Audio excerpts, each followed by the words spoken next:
I actually wish that coaches and my parents pushed me harder when I was playing sports, mostly hockey and football. However, this question totally reminds me of a goalie that played on my team one year. He, we'll call him Ryan, was a big kid and a very talented goalie for his age.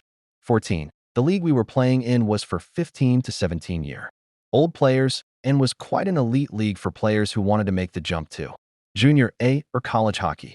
He was called up to our team about halfway through the season after one of our goalies hurt his knee or leg and couldn't play for the rest of the year. Ryan was pretty quiet in the dressing room, but when he did talk, he was friendly, and I remember him being quite funny. This was 15 plus years ago, so please forgive my vague details of the season. Anyway, his dad was a major prick. He would stand at the end his son would be playing and constantly yell what he was doing wrong. And this was during games, not practices, which was just as bad.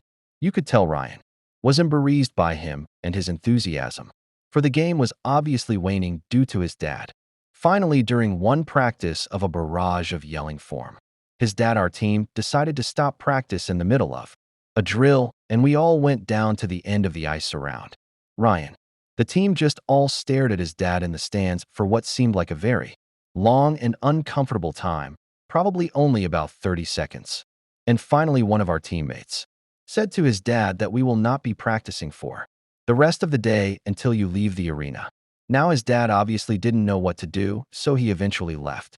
Our coaches seemed both relieved and impressed by us, but they never said anything to the team.